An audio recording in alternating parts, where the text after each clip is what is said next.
crossed the long entrance hall of my house on my way towards the drawing room, and the fire around which my family were now assembled. I paused, and then, as I often do in the course of an evening, went to the front door, opened it, and stepped outside. This is intended to be of interest, I take it? Why, yes, of course. Then why announce it as if it were the livestock prices? I don't understand. Let us see this entrance hall. Let us see this house. Let us feel the warmth of this cozy fire. But that's impossible. No, sir. Draw on your own emotions and on our imaginations. Again. Try it again. It was 9:30 on Christmas Eve. Please.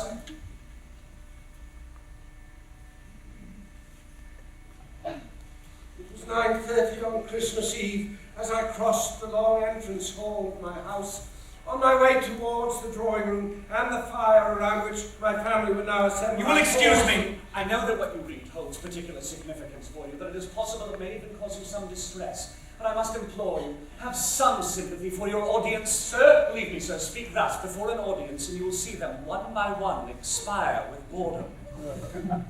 I'm clearly wasting your time. Stay where you are. This was a foolish adventure I should never have come. No, sir, attempt to leave, and I shall leap upon you and compel you to recite Shakespeare's sonnets in their entirety. I'm not an actor. I will make a Henry Irving of you yet. I don't desire to be Sir Henry Irving. All I wish is that this tale be told, and laid to rest,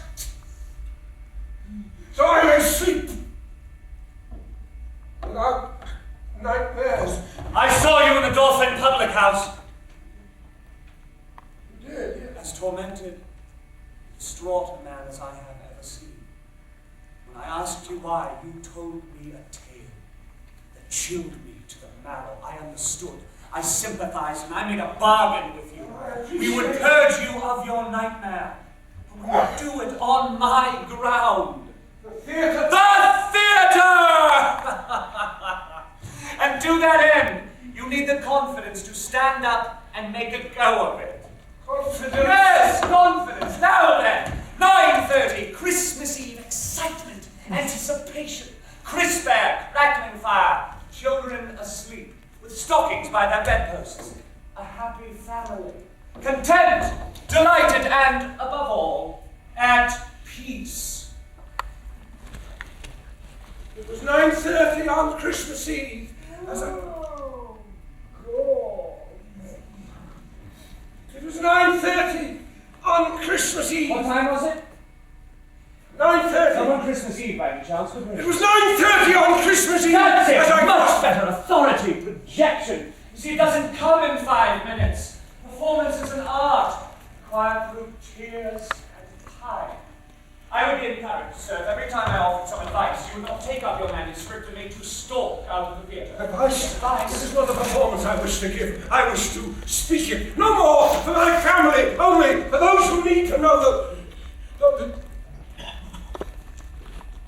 those terrible things that happened to me. They must. I have to let them be told for my health and reason. To say you're not performing. Oh, truly, In your hand is a manuscript which, judging by the way you do it, will take 5 hours to read. 5 hours? At least! Good heavens, I have no idea. 5 hours? Yes. I couldn't possibly. It must be told. It must be told. It was 9:30 on Christmas Eve. As I opened my front door and stepped outside, I smelled at once that there had been a change in the weather. Upstairs, 3 children slept with stockings tied to their bedposts. Your children? By my second marriage. Ah. You must know one ghost story. Everyone knows one. I'm sorry to disappoint you. I have no story to tell. I was in a frenzy of agitation. my heart pounding, my breath short. I'd always known in my heart the experience would never leave me. Yes, I had a story. A true story. Of haunting and evil, fear and confusion, horror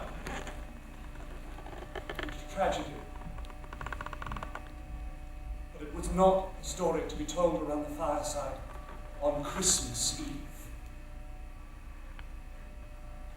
Now you will say that bit from Hamlet. Hamlet? Some say that ever against that season comes, blah, blah, blah, blah, Oh, blah, blah. yes, of course, I know those words. You, then, for the purpose of this experiment, you become me. Quite so.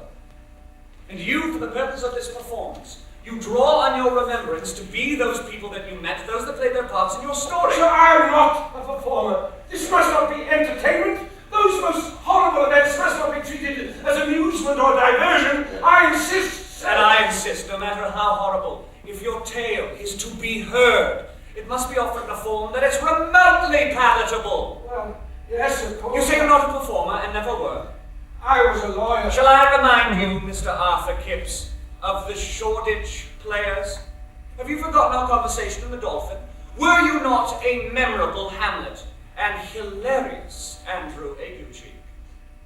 In my youth. Such a long time ago. You talked of becoming a professional, indeed of becoming a Henry Irving. I took up the law. This audience you speak of, it will be just my family and friends. Family and friends. Perhaps the odd manager or two. No, sir. You must trust me on this. Now then, let us show them that we mean business.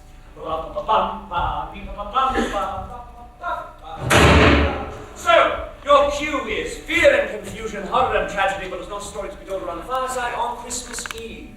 Some say that ever against that season comes, wherein our Saviour's birth is celebrated. The bird of dawning singeth all night long. And then they say no spirit can walk abroad. Those lines came into my head as if from heaven. The great peace came upon me. No witch hath power to charm. So hallowed and so gracious is the time. I recall that the way to banish an old ghost that continues its hauntings is to exorcise it. Well then, mine should be exorcised. I should write my own ghost story, and then that they might know and that I might be forever purged of it. Relive it through the telling. First part of the writing I have done. Now comes the telling. I pray for God's protection on us all. Well, Mr. Kipps, shall I see you tomorrow?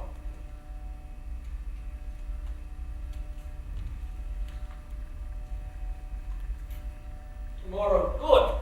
Oh, by the way, learn your lines.